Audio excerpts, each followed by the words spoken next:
Hey, what's up guys? It's Dr. Chris Collier at Elite Chiropractic and Performance. I'm going to go over a quick little exercise routine that can be used with only a TheraBand to help our postural dysfunctions and to help reduce headaches. So the postural types we're going to go after are those called upper cross posture. In general, we're going to see some tightness or overactivity in muscles in the in the front of the shoulder or the pecs, the upper traps, the suboccipitals. And we're going to find weakness in muscles called your deep neck flexors and those in between the scapular shoulder blades called your middle and lower trapezius.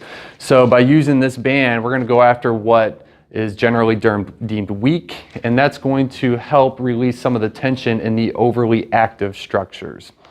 The first exercise is a cervical retraction while adding the resistance band to help make it a little bit more difficult. So our common head posture is we're typically forward, and then to look at whatever we're looking at, like a computer screen, we also extend up this way.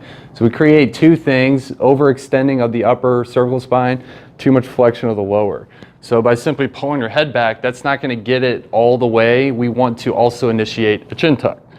So simply just getting the head into this position, and then by adding a band, we're going to actually activate the musculature by making it a little bit more challenging. So I pull the band through here, I'm tucking that chin and pulling straight back. My goal is to keep my face parallel to what I'm looking at, so I don't want to look down too far. I don't also want to be oriented upwards, so I'm keeping my head straight back, chin tuck.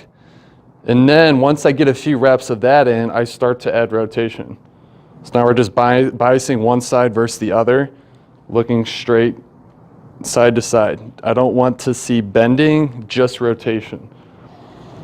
And the goal as you're doing these, to make sure your face is relaxed, to make sure your belly's relaxed, that your diaphragm breathing, and that you're not tensing up as you do it, which is a common fault that we see with most exercises. And then most importantly, as you work on your head posture, actually try to apply it to your day-to-day activities. So don't go do the exercise and then sit in front of the computer just like that. So try to work on keeping your joints stacked on top of each other with our head in a good neutral position. So the next exercise is called a band pull apart, or more technically speaking, scapular retractions. So we're working on taking the shoulder blades and moving them closer together. And in doing so, we're looking to activate some muscles around the scap. Most notably like the rhomboids and the lower middle traps. So taking the band, I usually just kind of start my arms out here, and with a lot of these exercises I try to let my arms relax as much as possible. I try to have my back do all the work, and I'm pulling apart, and I like to pull down a little bit. So straight apart, down, and it's really important that you don't shrug or have your shoulders raised at the same time. It kind of defeats it. So I try to get these to stay down, and I pull straight down. Okay, so I try to feel this in between the shoulder blades themselves, and I might hold for a second or two in a rep, straight down here. I also then like to add more as we pull apart to supinate the forearm with it, so it looks like this, and it adds a little bit of external rotation to the shoulders. So as I'm here, down, out, down, out. One key thing as you're working on a postural exercise like this, to think about all the other postural things that could be in play, for this being the neck. So really try to focus on keeping a neutral cervical spine. Pull apart, hold, relax, pull apart, hold, relax.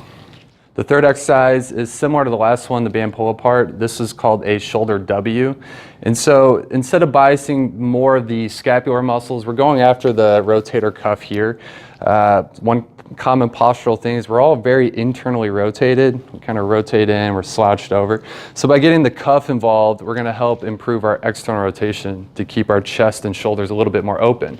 So what it looks like is you just take the band. I start with my arms about parallel here, and I'm pulling up and out so that my arms, my elbows, and my torso make a W, and then straight back. And so where people need to feel this is in the back of the shoulders here. And like the other ones, keep a good cervical posture, make sure you're breathing throughout the whole exercise. Once you get the hang of this and it's a little bit easier for you, you can transition into an overhead movement. So we go to the W, and then I raise up overhead. I'm trying to, again, keep my spine and my neck in a good position. So straight out, and then up, down. Now by adding this, you'll probably feel a little bit more around the shoulder blades. So call this a shoulder W, and then with an optional shoulder W overhead movement to kind of reinforce the shoulder joint as it pertains to posture and headaches. Last exercise is called a wall climb. It's very similar to some other exercises that we've done called wall slides. So with the CLX band, it's really nice because they have loops all throughout the band, so I can slide my hands in like that. If you have a regular band, you can just tie it in a knot, or if you have a banded loop, those work well as well. So I'm getting my hands in the adjacent loops here. I'm coming up to the wall and I'm pulling apart here, so where my arms are about parallel to each other, a little bit more than shoulder width. I work on my alignment, so my head posture, as done in an earlier video, my spine, and I keep that position, and then I just walk my arms up. And so it's important that you don't lose form in your neck and your upper back and your lower back. And I'm not letting my hands collapse inward. I'm keeping them out. And then also as I raise up, I don't want to get there by shrugging. So keep the scaps in a good neutral position as we're here, raise up. Just kind of walking my way up and down. So there's no, these are hard to do at times. I think most people could just do it at the wall without the band at all. But typically I'll do these maybe for sets of 5 or 6. So it's a good way to work into the whole routine. So in summary, we're working the cervical retractions with the band to help with head positioning, head posture. Band pull aparts to work on some periscapular or the muscles around the shoulder blade, get their activity to increase. Shoulder W with an overhead movement, that's going to help get the shoulder, the rotator cuff involved. Now we're doing these wall climbs, which kind of ties them all in together, and we're really trying to improve the quality of the movement. So if you do them kind of back to back to back, maybe a set of 10 for each one, depending on how much you can do, and break that up throughout the day, you'll find you feel a lot better, especially if you work a sedentary like desk job, something like that. So in an effort to reduce headaches, we're trying to increase the activity of the muscles that aren't doing enough work. So go ahead and give these a try. Let us know if you have any questions. Hopefully it leads to less neck pain and less headaches.